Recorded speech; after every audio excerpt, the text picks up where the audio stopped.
دیکھیں جی، آج عمران خان پر جو حملہ ہوا اس کی جتنی مذمت کی جائے اتنی کم ہے، لیکن اس پر بہت سارے کوشچن مارکس اٹھتے ہیں، بہت سارے کوشچن مارک۔ میں کیونکہ پوری دنیا گھوما ہوا ہوں تو میں آپ کو بتاتا ہوں کہ دنیا میں کیا ہوتا ہے جب اس طرح کے معاملات ہوتے ہیں۔ تو دنیا میں جوڈیشل کمیشن بنتے ہیں، ان کی تحقیقات ہوتی ہے، انکوائریز ہوتی ہیں، اور اس کے بعد فیصلہ دیا جاتا ہے کہ یہ اس وجہ سے ہوا۔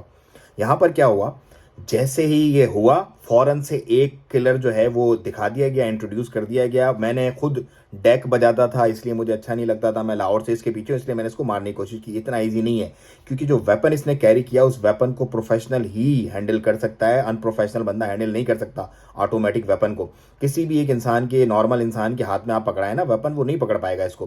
اچھا، اس پر ایک اور بڑا سوالیہ نشان یہ ہے کہ انفارمیشن منسٹر آتی ہیں اور وہ اس بندے کے بیانیے کو ٹی وی پہ، نیشنل ٹی وی پہ بیٹھ کے انڈورس کرتی ہے، جو کہ پتہ نہیں کس نے اس کو نیشنل مطلب وہ انفارمیشن منسٹر بنا دیا۔ آپ کو پتہ ہے، آپ سب لوگوں کو کہ کس طرح سے بنی ہے وہ انفارمیشن منسٹر۔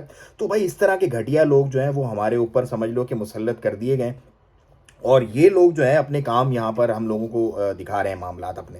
سو بھائی اب پتہ نہیں کیا بنے گا اس ملک کا، اللہ پاک آسانیاں فرمائے، لیکن آج کے حملے کی جتنی مذمت کی جائے اتنی کم ہے۔ اور انسان جو اب جو پاکستانی عوام ہے نا، وہ اب چننے مننے کاکے ماکے نہیں ہے، اب وہ ان بیانیوں کو بائے نہیں کریں گے۔ اب کوئی بھی اس بیانیے کو بائے نہیں کرے گا کہ ایک بندہ اٹھا اور اس نے جو ہے وہ فائر کیے اور عمران خان بچ گیا۔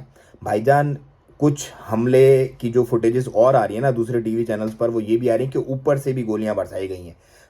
پہلے ایک بس چلا ہے جو بتایا جا رہا ہے کہ 9mm یا اس پسٹل کا نہیں ہے، جو پسٹل برآمد ہوئی ہے اس بندے سے وہ کسی اور گنز کا ہے۔ تو یہ انویسٹیگیشن ہونی چاہیے، فری اینڈ فیئر انویسٹیگیشن ہونی چاہیے، جس کی لگتا نہیں ہے امید، کیونکہ بے نظیر مر گئی، اس کے حکومت میں رہے اس کے اپنے لوگ، اس کے اپنا شوہر اور اپنی پارٹی، نہیں ہو سکا اس کا کچھ، آج تک ہمیں نہیں پتا اس کا قاتل کون ہے۔ لیاقت علی خان صاحب کی ڈیتھ ہو گئی، ہمیں آج تک نہیں پتا ان کا قاتل کون ہے۔ اس ملک کے اندر یہ معاملات جو چل رہے ہیں، اللہ پاک اپنی حفظ و امان میں رکھے پاکستانیوں کو، عمران خان کو، لیکن جو بھی بندہ اٹھتا ہے پاکستان کے لیے، پاکستانیت کے لیے، اس کو نشان عبرت بنا دیا جاتا ہے، اور پھر پاکستانی عوام کو ایک بیانیہ بیچ دیا جاتا ہے کہ یہ ایک انڈیویجول کا فعل تھا۔ لیکن میرا خیال ہے کہ اس دفعہ پاکستانی عوام یہ بیانیہ خریدنے کو تیار نہیں ہے۔ لوگ جو ہیں وہ عمران خان کے عشق میں مبتلا ہیں، اور لوگ عمران خان کے لیے پاگل ہیں، اپنی جانیں دینے کو قربان ہیں۔ آپ نے دیکھا ہوگا وہ لڑکا آج کا ہیرو جس نے پسٹل پکڑی، اور اللہ نے بڑا رحم کیا کہ اللہ نے ایک مسیح بنا کے بھیجا اس کو، لٹرلی مسیح بنا کے بھیجا، ورنہ جس حساب سے اس بندے نے گن تان لی تھی، جتنی دور تھا وہ بندہ، اس حساب سے مطلب ناممکن تھا بچنا۔